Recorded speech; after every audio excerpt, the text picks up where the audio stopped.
All right, welcome back to the channel. It's your boy Fanon, and in this video, we've got what is being purported as bad news because Errol Spence Jr.'s camp, in the person of Derrick James, gives an update into the status of what's going on with Errol Spence Jr. in his preparation for the rematch with Terrence Crawford. And we're going to talk about it because nothing makes people happy. Nothing makes people happy. You ask for one thing, the man gives you it, and then you complain about him giving what many people ask and advise the man to do. But let's talk about that in this video.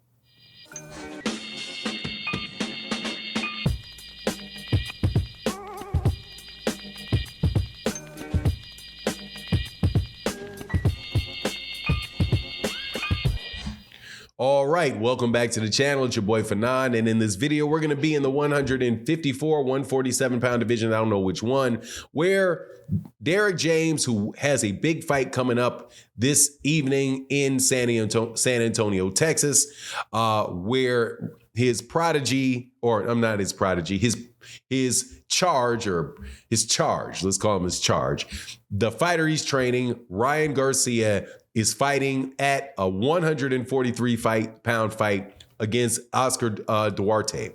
In the lead into this, of course, the Derrick James is most closely associated with Errol Spence Jr. So questions came up to Derrick James about what's going on with Errol Spence Jr. And the answer, of course, stirs a lot of drama up in the hearts of people. So we're going to address it. And but before I do, let me welcome you back to the channel. If you are new to the channel, please accept my invitation to hit the subscribe button.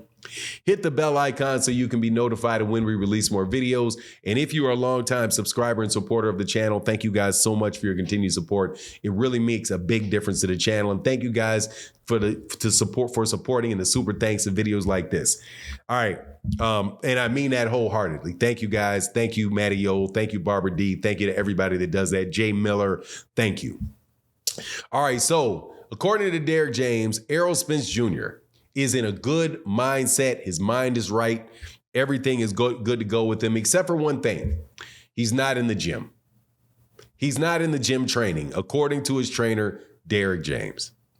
Now, seeing as there was a lot of talk around Errol Spence Jr. for several years about him not being a gym rat, him not being in the ring consistently, blowing up in weight in between fights, obviously having long periods of time that he had to take off due to injury.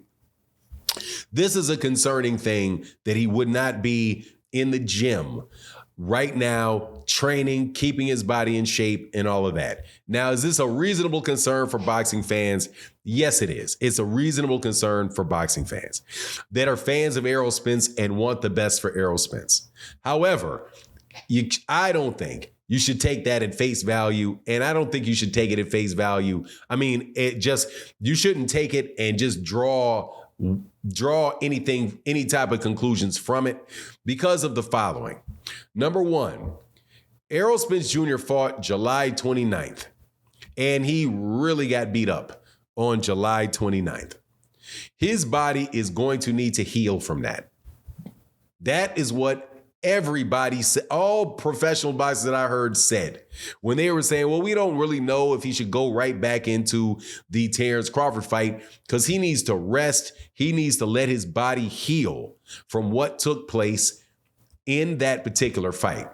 But I'm going to add to that he would also need to rest from what has now been confirmed as an injury that he sustained ahead of that fight, going into the fight.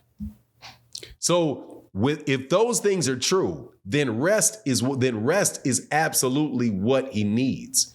There was also someone that came by my channel, and he was a guy that he was a professional trainer, and he trained weightlifters.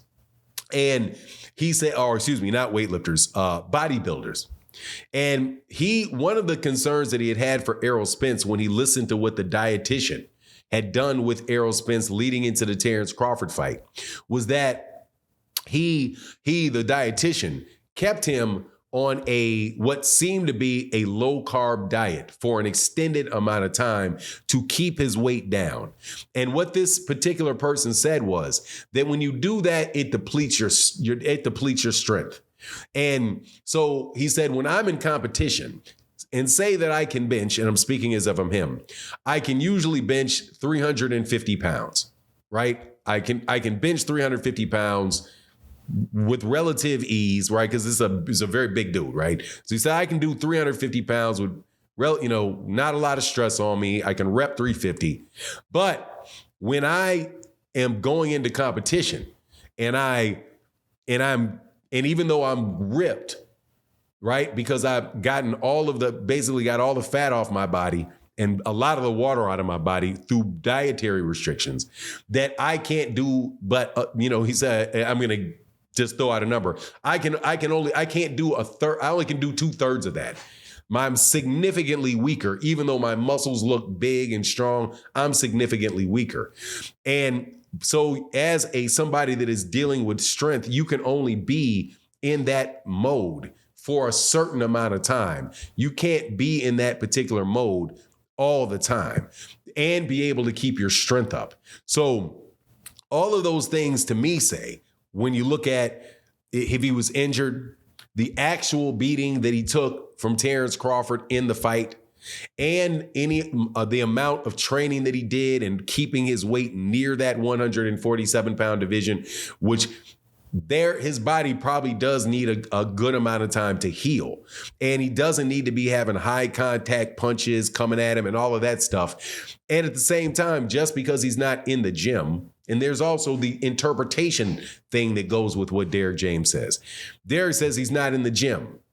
That not being in the gym, what do you mean? Do you mean he's not training and in a boxing gym, or he's not working out, he's not staying in shape, right? Because you can jog, you can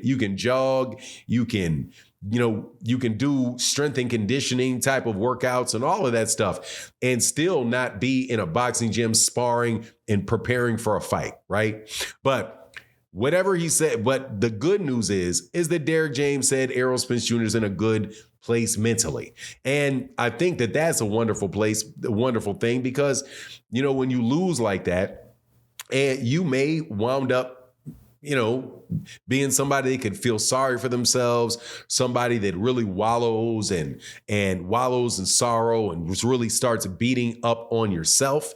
If you're somebody that is not really doesn't punish yourself, and okay, man, well, let's just get back on here and try it again. Hey, man, I can take it. I can take a loss like a man and jump back in there and get back in. Then that bodes well for him, not just in his next fight, but just in life in general. So I think that is kind of good news. But, I've definitely saw videos. I've heard comments about people saying, okay, Errol goes again, not training, not being ready and all of that stuff. I don't know, man. I'm just not going to read into it that far, right? You have other fighters that people are saying are gym rats and they're always in the gym.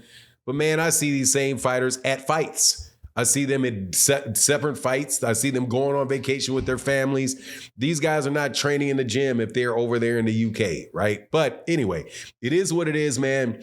I'm looking forward to when these guys announce the fight. But even more so than just that, I'm really looking forward to when the PBC tells us what fights that we're going to be able to get next year, man. Because I think Jevin Bay, who's somebody I pay attention to on Twitter, I think really comes off as somebody that's solid and knows what's going on. Say, hey, man, there's some really good things coming out. Just waiting here and waiting on hearing that. But anyway, that's my take on the matter. Please let me know what you think in the comment section. And with that, I'm out. Peace.